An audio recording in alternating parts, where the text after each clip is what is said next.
Bom, a tradição epistemológica, que foi basicamente iniciada com Galileu, ela está baseada na ideia de que eu posso desenvolver teorias que sejam intuitivas, podem ser compreendidas pela mente humana, ao menos, né? E que permitam, então, descrever a realidade.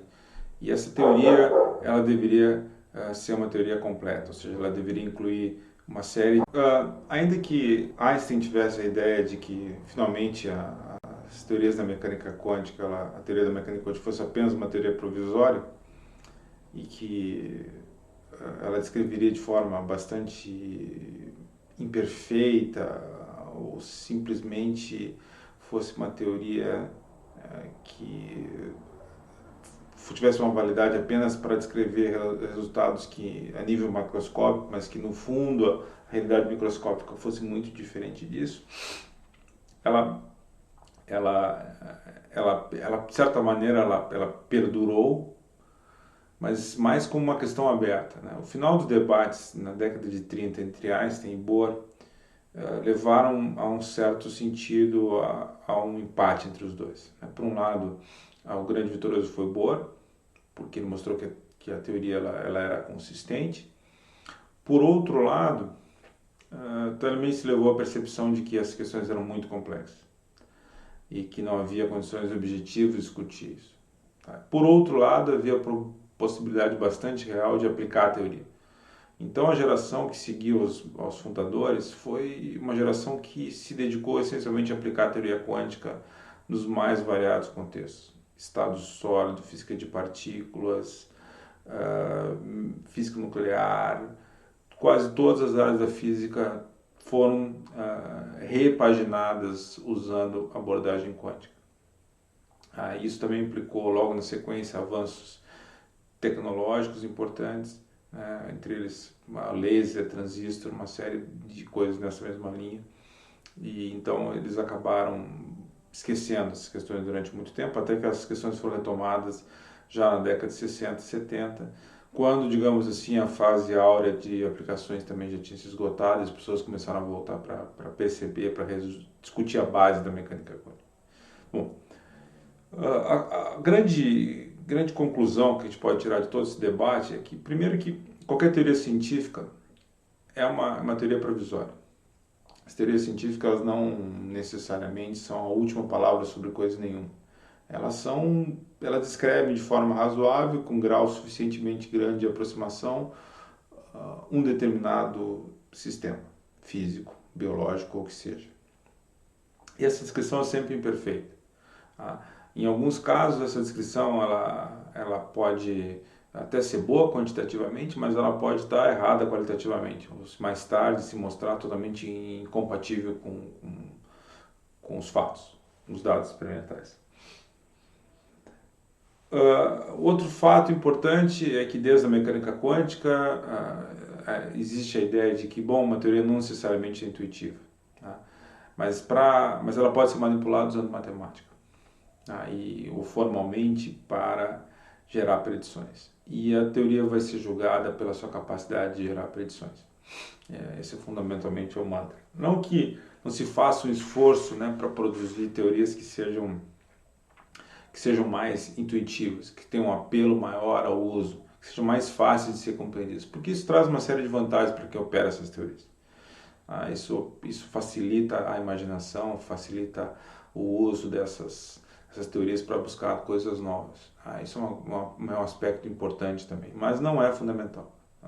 Então, o primeiro desafio quem vai estudar mecânica quântica é aceitar o fato de que, bom, a teoria muitas vezes faz previsões que não são intuitivas, e essas previsões só podem ser cumpridas através da matemática. E a matemática não é trivial nesse caso. Tá? Certamente a matemática que envolve compreender uma teoria como a mecânica quântica é bastante sofisticada, bastante difícil de ser aprendida da primeira vez.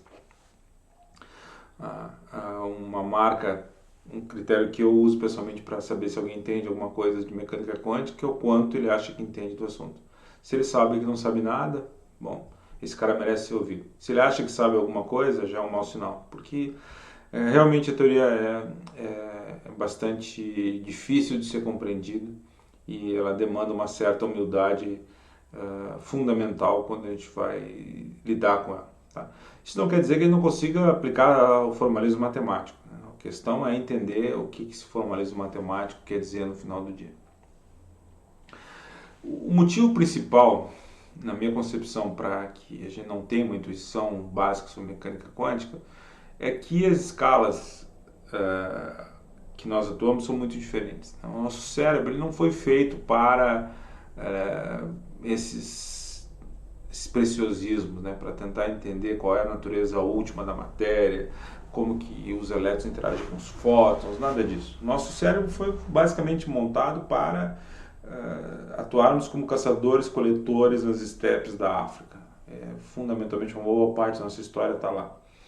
Para fazer isso, a gente precisou desenvolver uma série de coisas, tá? Entre elas uma capacidade de comunicação, de articulação social. Tá? E isso implicou no surgimento de uma linguagem. Tá? Essa linguagem, ela usando o termo da teoria da evolução, é essencialmente um meio de adaptação. Ela não foi feita para fazer ciência, ela foi desenvolvida para outras finalidades. E ela é usada desse jeito. Então ela tem... não dá para exigir muito dela no final das contas. Né? Então, socialmente, a gente conseguiu construir um arcabouço, uma outra linguagem, que é a linguagem matemática, que essa sim é muito mais adequada para entender essas coisas. Ela é muito mais poderosa, ela é muito mais simples, ela consegue dizer o que é fundamental nessa área com muito mais clareza, muito mais profundidade, digamos, do que a nossa intuição e a nossa linguagem usual. Tá? Então, não tem muito caminho, a gente tem que aprender a usar esse mecanismo para operar com a mecânica quântica. Mecânica quântica, que a gente chama de mecânica quântica, que é universal na mecânica quântica, é o formalismo. O formalismo ele é intrínseco à teoria. O que esse formalismo significa? Não. Então, o significado da teoria depende daquilo que nós chamamos de interpretações. Então, na sequência, nós vamos discutir o que são essas interpretações da mecânica quântica.